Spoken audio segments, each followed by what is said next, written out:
Oui, effectivement, comme vous l'aviez dit, cette période, c'est une période de forte consommation.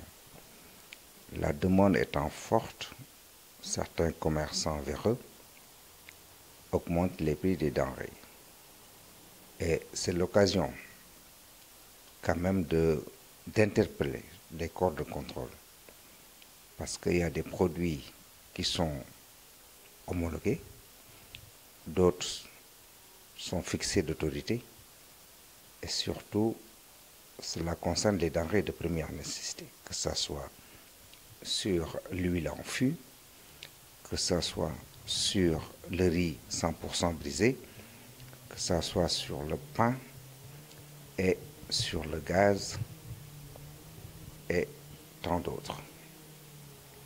Donc, il appartient au corps de contrôle. Et quand je parle de corps de contrôle, ce n'est pas seulement les corps qui sont en charge des prix, mais surtout de la qualité des produits que nous mangeons. Parce que non seulement il y a des commerçants qui augmentent, mais il y a d'autres qui en profitent pour liquider les produits impropres à la consommation.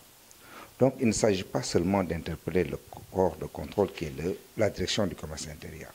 Il s'agit aussi de parler du service d'hygiène qui doit veiller à la santé des consommateurs. Donc c'est le moment où l'administration doit jouer sur deux leviers. Les produits doivent être mis à la consommation en grande quantité. Et qui dit grande quantité, normalement, dit un prix acceptable. Et quand il y a de la quantité, il doit y avoir aussi de la qualité. Donc, l'administration doit jouer sur ces deux leviers. Et quand je parle de l'huile, j'ai choisi cette denrée parce que c'est cette denrée-là qui commence à flamber. Le bidon de 20 litres qui coûtait 13 500, maintenant est à 16 000. Pourquoi? Parce que tout simplement, le chef de l'État a dit qu'on doit consommer notre huile locale. Mais pour consommer notre huile locale, il va falloir que l'offre soit abondante. On a fermé les frontières. Nous consommons en ce moment de l'huile importée et l'offre n'est pas encore sur le marché. L'offre est donnée en grande partie par la Sonacos. Et la Sonacos n'est pas capable, à l'état actuel, de mettre sur le marché une offre suffisante. L'offre est aussi constituée par les artisans. Parce que n'oubliez pas que l'huile Ségal est interdite de vente au Sénégal. Cette huile-là doit être vendue selon le protocole qui a été déjà signé. Cette huile doit être vendue aux industriels à un prix de 650 francs, toutes taxes comprises. Maintenant, le problème avec les artisans, ils ne peuvent pas exécuter le protocole parce qu'ils demandent la suspension de la TVA. Et ça ne relève pas du ministère du Commerce, mais plutôt du ministère des Finances, qui tarde à réagir sur cette demande. Donc nous n'avons pas une offre conséquente, qui devait venir des industriels, qui devait venir aussi des artisans. On a fermé les frontières et nous vivons sur un stock importé. Et chaque jour, ce stock diminue.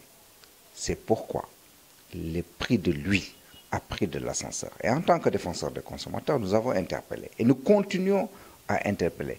Et on profite pour vous remercier sur l'occasion que vous nous portez, que vous nous offrez pour interpeller encore. Qu'en l'absence d'offres conséquentes, nous demandons à ce que les frontières soient ouvertes. Sinon, c'est le pauvre consommateur qui va payer les pots cassés. Et ça, ce n'est pas normal. Donc, vu le moment béni du mois de Ramadan, il va falloir que l'État quand même protège le consommateur en donnant de l'huile en abondance et en qualité.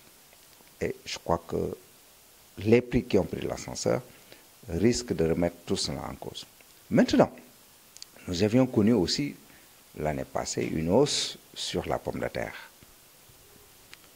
Cette année, avec l'appui de la SCOSEN et d'autres associations de consommateurs, le ministre du Commerce a pris un arrêté fixant d'autorité les prix de vente au niveau borchant, au niveau grossiste et au niveau détaillant.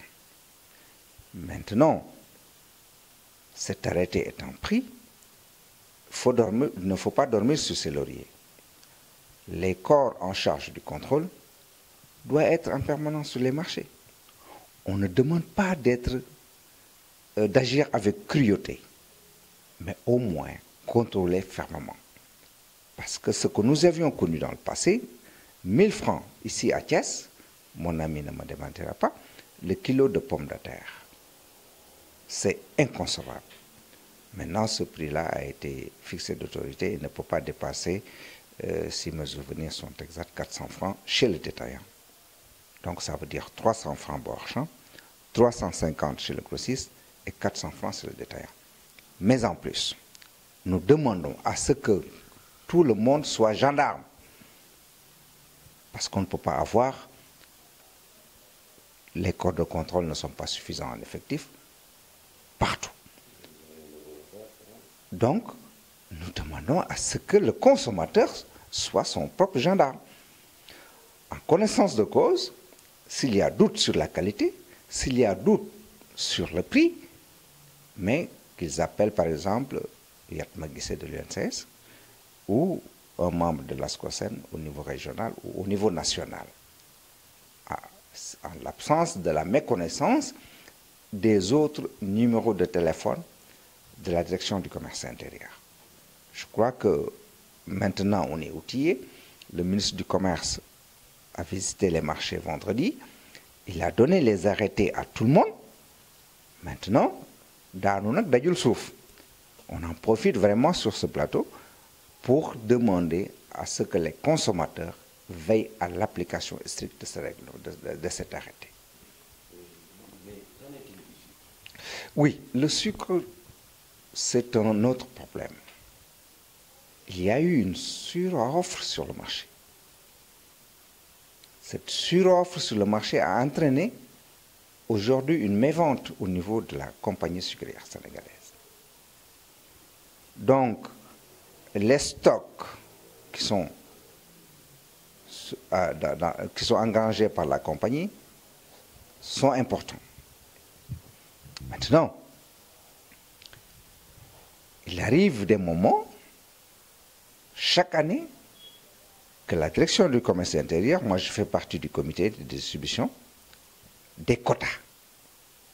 Donc, la compagnie avait son quota, selon l'expression des besoins. Les importateurs avaient leur quota. Donc, on les distribuait en toute transparence.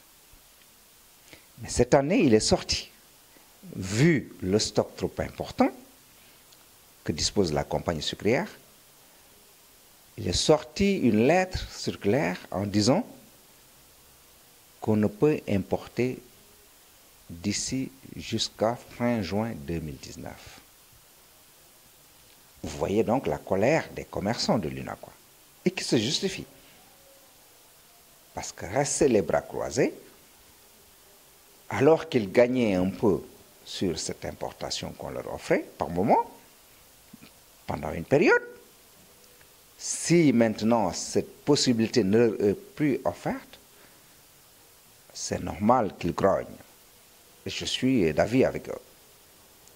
Mais nous, au niveau consommateur, nous voulons de la quantité, de la qualité et à un prix raisonnable.